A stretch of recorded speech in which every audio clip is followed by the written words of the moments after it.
తినగానే కాదు నన్ను ఎందుకు తిన్నావు అర్థమైందా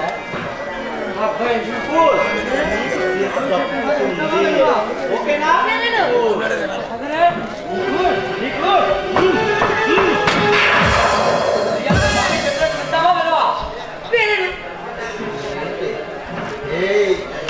ఏంటి నీకంత ఏం చూసుకొని నా పవిత్రతను చూసుకొని పవిత్రత అంటే పవిత్రత అమ్ముడైపోయినా నీకు పవిత్రత అంటే పవిత్రత ఎలా వంపుతో నువ్వు చూడు ఈ చిన్నప్పటికి ఇలాంటే కావాలి ఒప్పుకుని ఇలా దీన్ని ఒప్పించు లేకపోతే చిత్రమించబెట్టు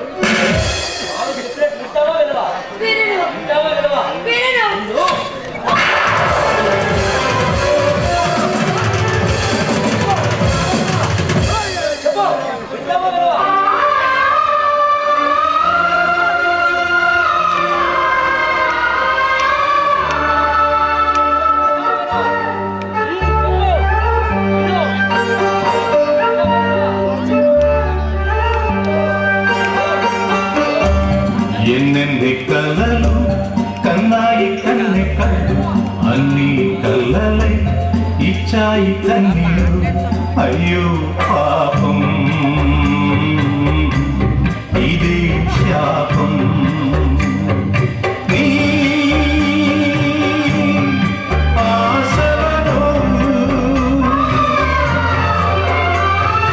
గాలి పాలు చేసెనలు దశలు ఎన్నెన్ని కలలు కన్నాయి కన్నె కళ్ళు అన్ని కళ్ళలై ఇచ్చాయి కన్నీరు అయ్యో పాపం ఇదే శాపం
ఎన్నెన్ని కలలు కన్నాయి కన్నె కళ్ళు అన్ని కళ్ళలై ఇచ్చాయి కన్నీరు అయ్యో పాపం ఇదే శాపం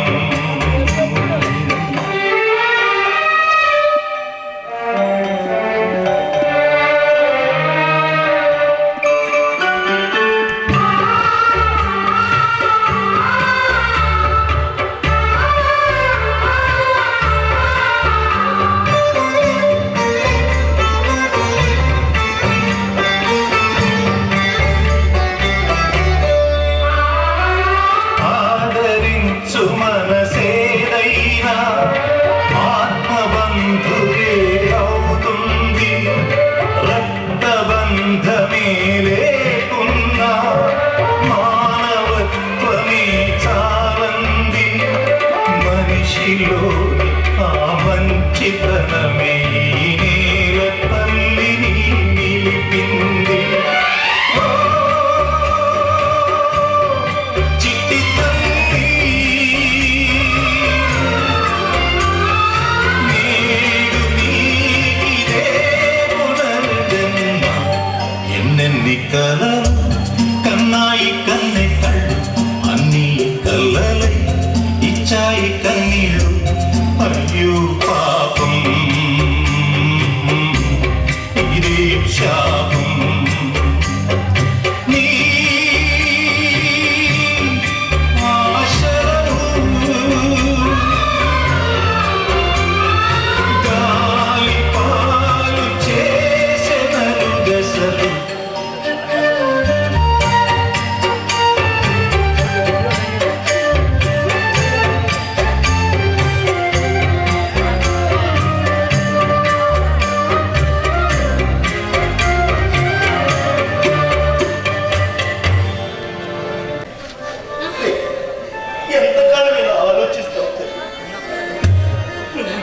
ఆలోచించింది నువ్వు తొలిపోయిన రాయిబొమ్మ.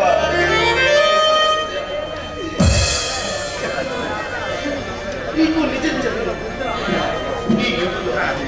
నీలాగే అరచి కన్నీళ్ళెట్టి కాదగర్భంలో కలిసిపోయిన అభాగ్యుల ఆత్మ ఈ ఊర్లో ఎవ్వరికీ వినిపించలేదు. ఒకవేళ వినిపించిన అది చూసి మిమ్మల్ని ఆదుకునే దయామయులు ఎవరు? ఎవరు లేరు. ఎవరు లేరు. నేను మర్చిపోదామని మర్చిపోలేకపోతున్నాను. ఈ వారం రోజుల్లో నా బ్రతుకు ఎన్నో మార్పులు తిరిగింది. ఇవాళ నేను నాశనమైపోయాను. సరే, రేపు పోనీ ఆయన ఏది చెవరు చెవరు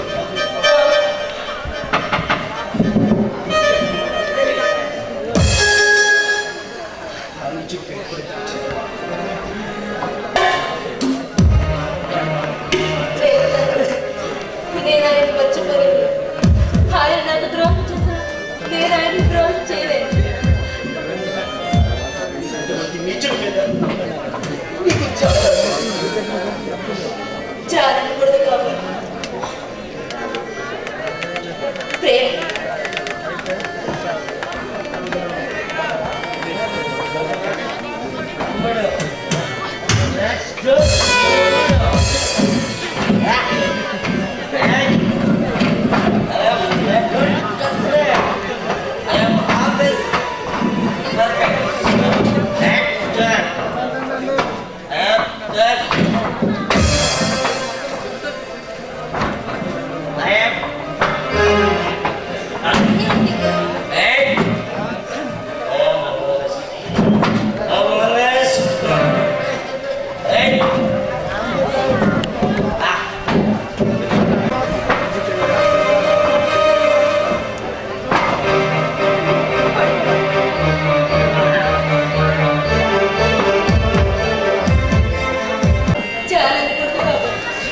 ప్రేమ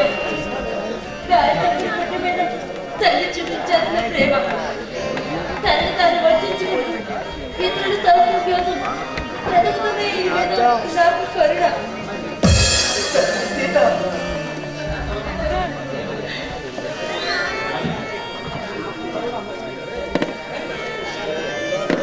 తల్లి తాను అమ్ముకున్న మనిషి ఇతరులను నమ్ముకోవడంలో తప్పే ఉంది తాతయ్య. అది కృతజ్ఞత అనుకుంటున్నాడు కానీ తాను నాకుపోతున్నాడని అనుకోవడం లేదు తాతయ్య. మొట్టమొదట నేను అతన్ని మార్చుకోవాలి. చిన్ని మనుషులు పెద్ద ఆలోచన ఉందా? ఈ మనుషులకు ఎదురు తిరగాలని ఏదో చేయాలని అనిపిస్తుంది. నన్నేం చేయమంటావు? నేనేం చేయాలో చెప్పు తాతయ్య.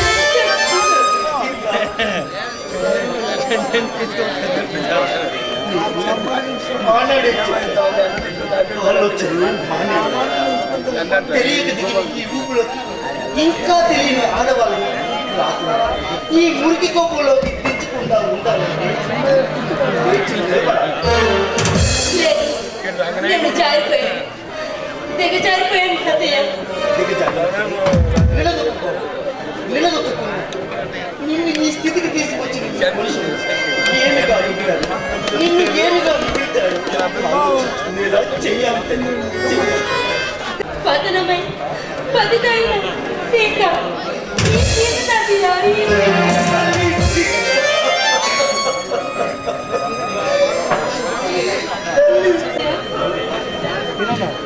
కళ్ళట్టు ఉంటే కన్నీరు తప్పుతూ ఉండాలి. కన్నీరే లేని కళ్ళే ఉంటే ఆ కళ్ళు లేకపోతే అది సరే, నేను చెప్పినట్లు చేయగలవాలని నేను ఏమీ చేయలేను. ఈ మనుషులు గీతాలను తీర్చుకోవాలని లేదు. నేనేం చేయగలుగుతాను? అదుపు తప్పిన ఆత్మను అదుపులో పెట్టుకోవాలి. ఎదురు తిరిగిన కాలానికి ఎదురు తిరిగి నిలబడాలి. నయ వంచనతో నాశనం చేస్తాను. నువ్వు అలాగే కావాలి, నువ్వు అలాగే మారాలి. ఒక్కదాన్ని చేసి ఇంత దారుణంగా మనిషిని పశువు కంటే హీనంగా అమ్ముతుందా ఈ కర్కడాన్ని, ఈ దుర్మార్గుల్ని నేను ఒక్కదాన్ని ఏం చేయగలను తాతయ్య? చిన్న నిప్పు రొద్ద పెద్ద మంటే కారడవినే తగలెట్టేస్తుందమ్మా. నువ్వు అలాగే కావాలి, నువ్వు అలాగే మారాలి, మారి తీరాలి. కొత్త దారివి కావాలమ్మా. నువ్వు నడిచే దారిలో మొదట్లో ముళ్ళు గుచ్చుకోవచ్చు, కానీ నువ్వు నడిచే దారి గొప్పదైనప్పుడు, ఆత్మవిశ్వాసంతో జీవించదలుచుకున్నప్పుడు నువ్వు ఇలాగే మారాలి. ఆకలి తీర్చుకోవడం కోసం ఆడవాళ్ళని నమ్ముకునే ఈ చక్కెర లాంటి వాళ్ళను జీవితంలో ఎవరిని అమ్ముకోకుండా చేయాలంటే నువ్వు లేచి నిలబడాలి. నువ్వు ఆడదాని కాదురా, ఆది పరాశక్తి. తీసుకున్నాను అమ్మా.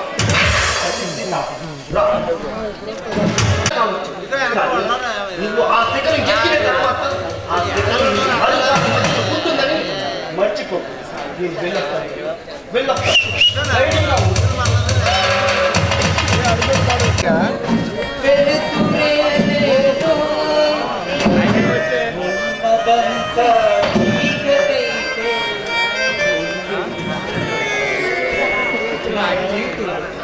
చెలియలేదు, చెలిమి లేదు, వెలుతురే లేదు, ఉన్నదంతా చీకటైతే నాకు ముందు నీవే.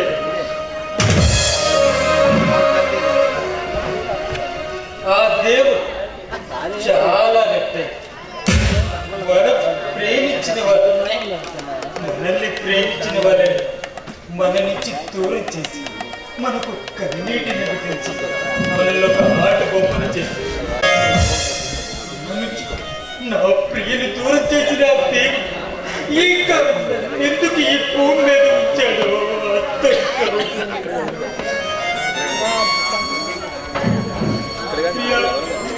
ప్రియా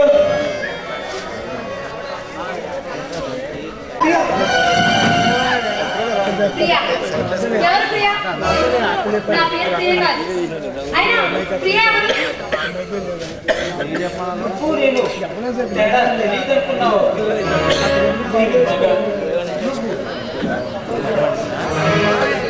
ఏమి అందం, ఏమి అందం, స్వర్గం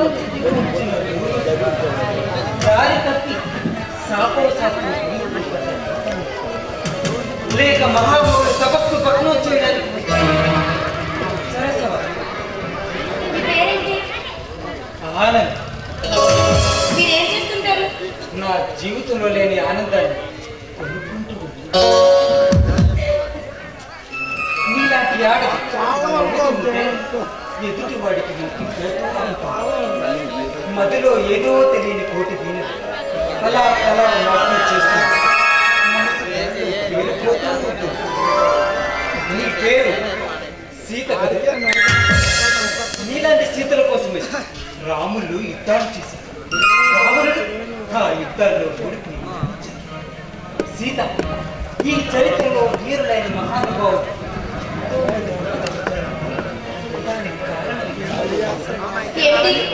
నీలాంటి అపరూపమైన అసలు మగవాళ్ళ మధ్య పోట్లాటలు ఎప్పుడు మొదలైనాయంటే అది ఆడది. ఆడది లేకుండా మగాడు పుట్టాడు కదా?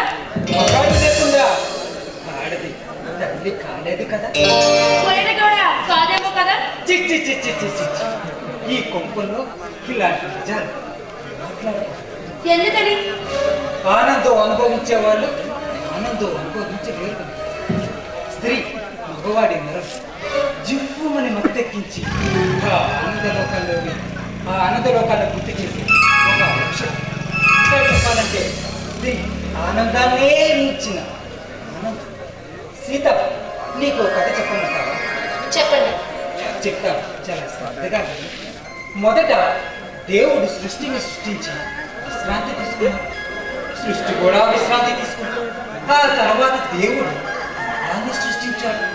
అంతే, సృష్టి మగాడు ఇద్దరు కలిసి విశ్రాంతి తీసుకోవడం మొదలు. ఆ తర్వాత దేవుడు చేసిన గొప్ప తప్పేంటో తెలుసా? ఏమిటి? ఆడదాన్ని సృష్టించాడు. అయితే ఇంకేం, దేవుడు ఆడదాన్ని సృష్టించిన తర్వాత అటు దేవుడికి సృష్టికి మగాడికి విశ్రాంతి అనేదే లేకుండా ఎందుకు మనిషి దేవుడు కాదు. పరాయి స్త్రీని కావాలనుకునేవాడు పశువు అనుకుంటాను. దేవుడికి కూడా కోరికలు ఉంటాయి కదా. అది సరే, ఆ చిన్నప్ప చెప్పిన సీతని నీవే కదా. చిన్నప్ప చెప్పినా చెప్పలేకపోయినా నా పేరు సీత. దానివే నీ రేటు చాలా ఎక్కువ అనుకుంటా. అది చలపతను అడగండి. వాడెవడు? ఆ చక్రి, ఆ బ్రోకర్, వాడిని అడిగినా చెప్తాడనుకుంటా. తనని తాను అమ్ముకున్న మనుషుల్లో నిజాయితీ ఉండొచ్చు కాక, కానీ వ్యక్తిత్వం లేదో అంటారు. Yes, you are correct. వ్యక్తిత్వం లేని మనుషులే ఇక్కడికి వస్తూ ఉంటారు. తెలిసి కూడా ఇక్కడికి రాకుండా ఉండవచ్చునే. అది సాధ్యం కాదు. కష్టపడి కొనుక్కున్న వస్తువుల్లో విలువ లేదు. ఉప్పు కాని తినే ప్రతి మగాడికి ఆ కోరికలు తీర్చుకోవడానికి ఇక్కడ మేము మీకు భార్య లేదా?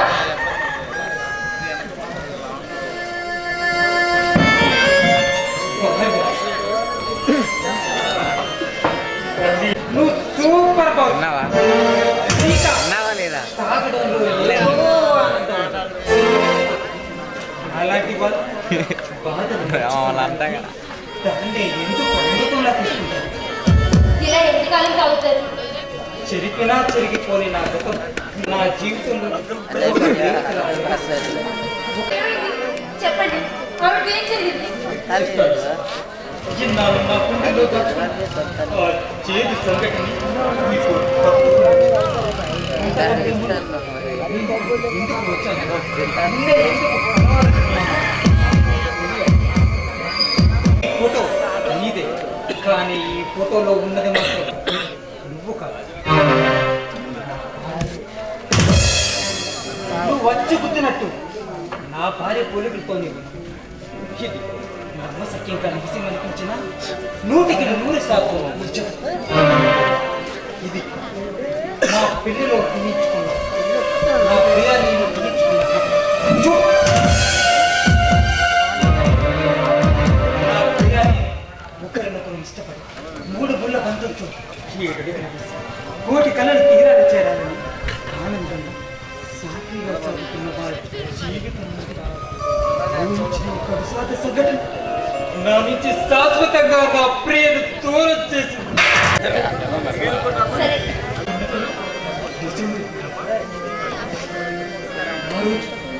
ఆ రోజు సినిమా చూసి ఎంతో ఆనందంగా ఇంటికి వెళ్తామని బస్సు కోసం ఎదురుగా కొట్టి క్రూర మృగాల కన్నా దారుణంగా నా ప్రియని హింసించారు. ఏమి చేయలేని నిస్సాయిక స్థితిలో ఉండిపోయారు. తనను విడిచిపెట్టమని ఎంత ప్రాధాయపడినా వినుకున్నా ఆ నీచుడు అతి క్రూరంగా కిరాతకంగా నా ప్రియ జీవితాన్ని నాశనం చేశారు.